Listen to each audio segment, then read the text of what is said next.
Hey everyone, this is Scott here again with a new video to help you learn how to trade, invest, and master your finances so you can apply that knowledge in the real world and multiply your money. And in today's video, I'll be answering the question of when should you be selling options and when can you be buying options. And I say it this way because in my opinion, you should always be trying to sell options, and that's because the edge in options trading does lean in favor of the seller as opposed to the buyer. But there are definitely some situations where it's a bit more advantageous to be buying options. And so all of that I'll be discussing in today's video. And if that sounds interesting to you, then please do me a favor and hit the like button on this video and subscribe to my channel so you don't miss out on any of my future content. Now very quickly before we get started here, if you would like to take some in-depth classes on options trading, and stock market investing, then check out my courses on Skillshare. I've been teaching on that platform for well over a year at this point, and in case you aren't aware, Skillshare is a lot like YouTube, except the content on that platform is geared solely towards the purpose of education in the form of online classes. And in my courses, you will see a lot of the detailed research and analysis that I've done using real stock market data with spreadsheets, graphs, and even computer programs that I've written to help simulate and prove the concepts that I am teaching. And I dropped some links to some of the more introductory courses of mine in the description of this video below. Now you will need a premium membership with the Skillshare platform if you do want to watch my courses. But if you do sign up for that membership using the links provided in the description of this video, you'll get an absolutely free 2-week trial. And during that time, you can watch all my courses on Skillshare absolutely for free. And once your trial is over, it will only cost you a few dollars a month to maintain your membership. And you'll gain access to all the future courses that I have planned going forward, in addition to all the other classes that are on Skillshare too. And if you decide it's not for you, no worries, you can cancel before your trial's over and you won't lose a dime. But again, if you are interested, then check out those links below and join the thousands of other students that have already taken my classes. And so with that being said, we're going to jump on over to my trading platform now and we'll get things started. Okay, welcome to my trading platform here. And what I have pulled up already is a 1-year price action chart of SPY. In case you don't know, this is just an ETF that tracks the S&P 500. And so whether you are considering to trade options on ETFs like SPY or individual stocks or futures as well, so regardless, whatever you are considering trading options on, the decision to either sell or buy an option should always come down to one main thing, and that's going to be the implied volatility. Now, as always, if in case this is the first video of mine you've come across, or if you're not familiar with what implied volatility is, I will give just a brief few second explanation. So you do have some clear context around implied volatility for this video, but I do also have a separate YouTube video that goes much more in depth and explains why implied volatility is the reason that I only sell options. And so I will post a card above linking to that video so you can watch it later. I'll also drop the link in the description of this video as well. But simply put, implied volatility, which is what this graph down here is showing, is just the market's expectation of where SPY in this case will be at some point in the future. It basically gives you an expected price range, either an up or down movement, for some time frame in the future, either a week from now, a month from now, a year from now, etc. So for example, as of right now, the implied volatility for SPY is on the lowest end for the past year, and you can see the current value is just right above 19%. And implied volatility, when you look it up in your trading platform, will oftentimes be based on a 1-year time horizon. So you would interpret this 19% to mean that 1 year from today, the market is expecting SPY to either be up or down by around 19%. And so conceptually speaking, that's all implied volatility is. Now the key thing for this video is that implied volatility, this percentage here, is used directly in pricing options, both call options and put options, and for every expiration cycle. And the most important thing to know is that as implied volatility expands, as this percentage increases, that's going to increase the prices of options.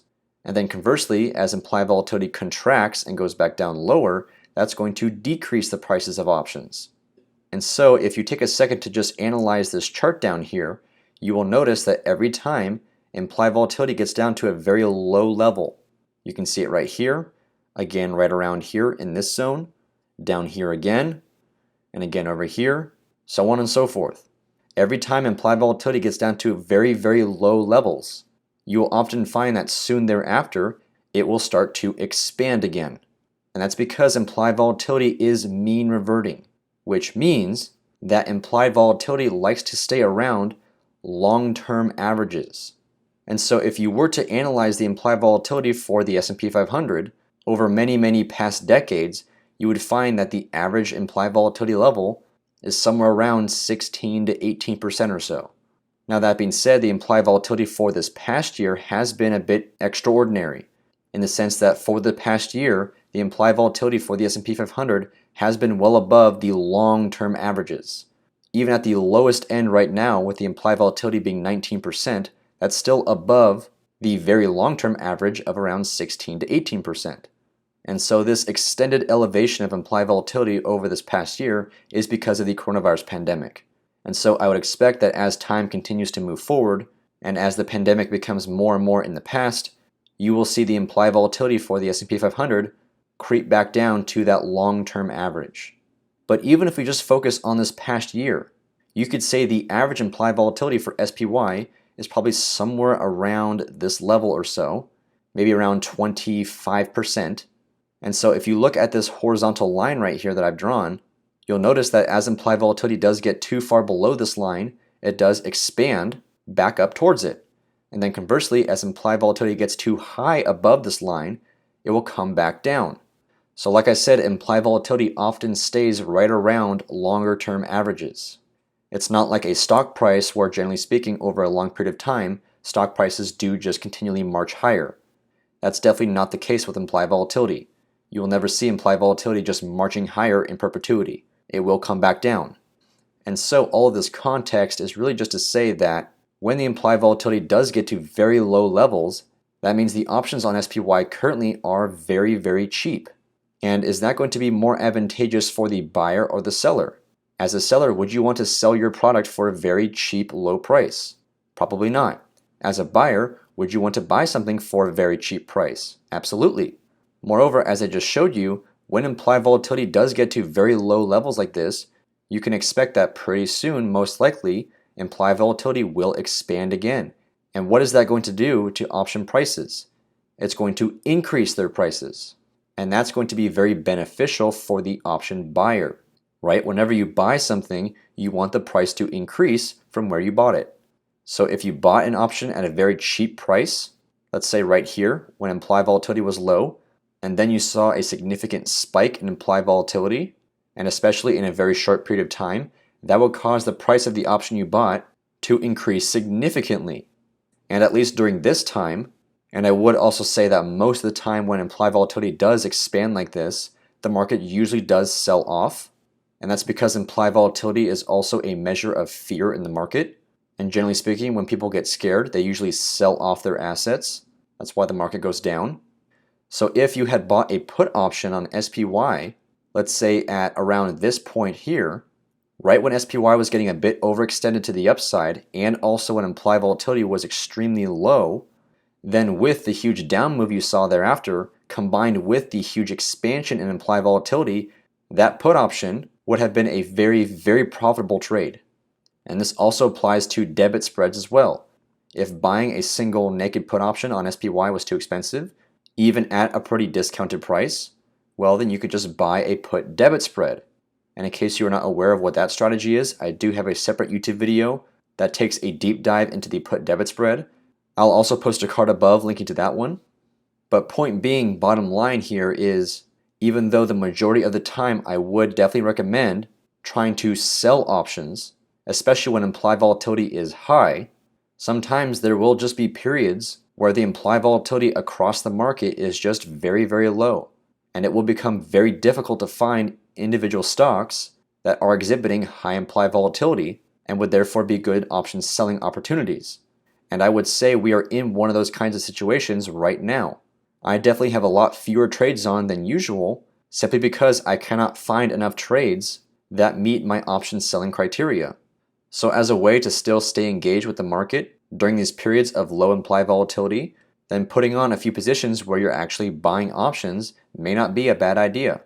Those kinds of trades will still not be very high probability of profit trades, so I would definitely not recommend allocating 100% of your trading capital towards buying options in these low implied volatility periods of time. But if there ever was a situation where it is the most advantageous to be buying options, it would definitely be during times like this. And lastly here, just to help you quantify how low implied volatility is right now, you can take a look at the IV percentile metric. IV rank also definitely works, but IV percentile is a bit more simple to understand and it is more reliable. And so you can definitely just read what it says right here. 0% of days were below the past year's IV, or implied volatility. So that just means that over this past 1 year, the percentage of days that had implied volatility levels that were less than where it is right now is 0%. There was no day in the past 1 year that had implied volatility less than 19%.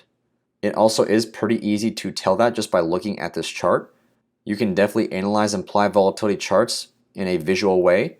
And so yeah, you can see right at this point, and looking backwards over the past year, there was not a single day in the past where the implied volatility got down to this point. Maybe just one day right here, but perhaps because of rounding, it still came out as 0%. But point being is implied volatility is definitely on a 52-week low at the moment. And so like I said, if there ever was a time where it would be the most advantageous to be buying options, then it definitely would be times just like this. And so that concludes this video. I hope you enjoyed it, and please let me know your thoughts or if you've got questions in the comment section below. And don't forget, if you want to take some in-depth classes on options, options trading, and stock market investing, then check out my courses on Skillshare, links in the description of this video. And lastly, if you enjoyed this video, then please give it a thumbs up, drop a comment, and subscribe to my YouTube channel, and make sure those notifications are turned on. I'll be dropping new videos every Monday, Wednesday, and Friday, and you don't want to miss out. So thanks again for watching, and I'll see you next time.